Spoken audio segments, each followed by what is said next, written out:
im rồi. Rồi. Khóc. Không mới biết. Ui. Ngân nè. Chơi nha. Bây giờ. Rồi chọn bằng cột chai muối. Rồi. Dạ. Nha. Rồi.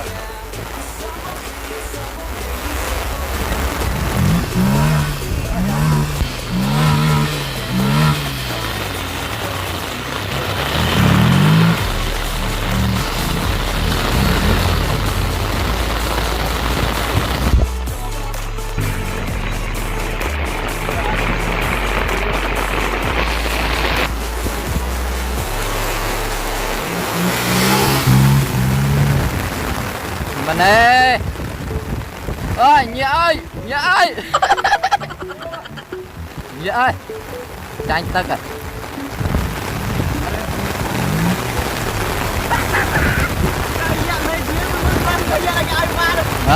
Bàn mà này. Ê. Cọp á.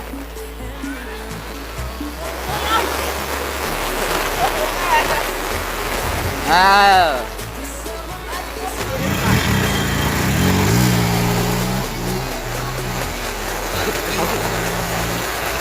Rồi nè tụi con xe ai chật khơi nhấy. Rồi tụi mày liền nhặt vô chơi ngay nè. Mày.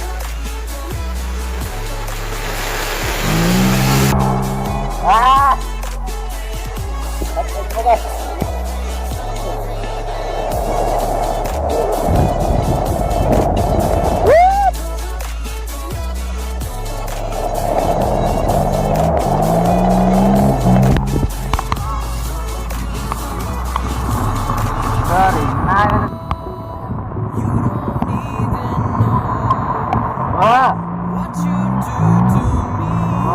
Bọc không?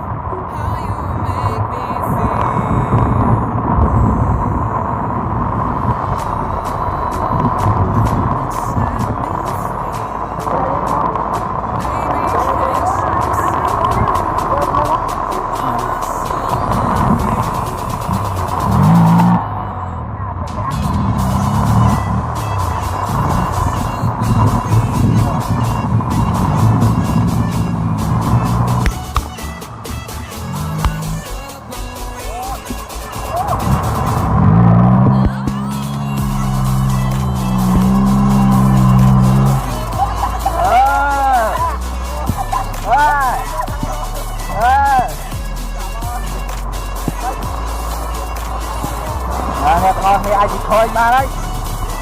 Mấy cô gặp liên lang lên đến.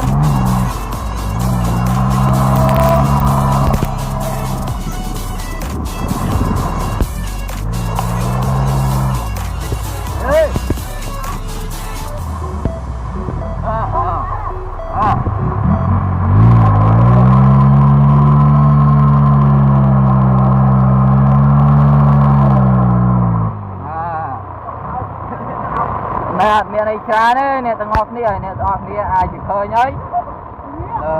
Phải nào mới là nghĩa. Chịu khóc.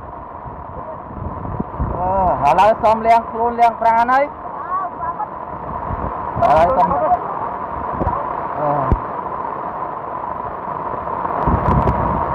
Đó. Đó. Ôi là nghĩa vô tụi mày tên đó. Đi. Ô, mấy cho áp á. Làm em này xa này tụi con đi. Thôi. Dạ, thoát lên kia cho ngồi hả?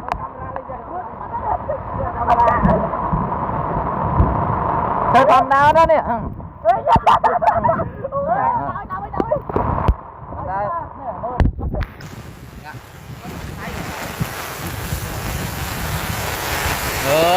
Bạn nuôi Ngân ơi.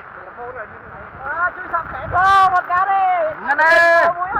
Mặc quần mà to quá.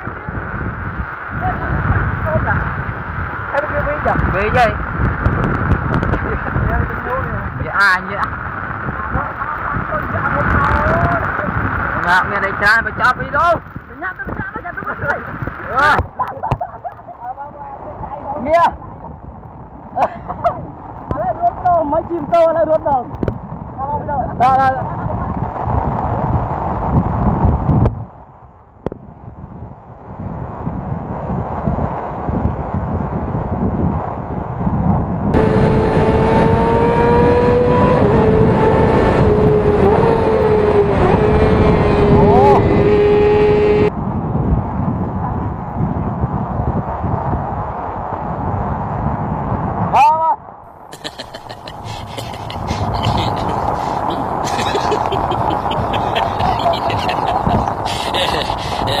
Ha ha ha ha.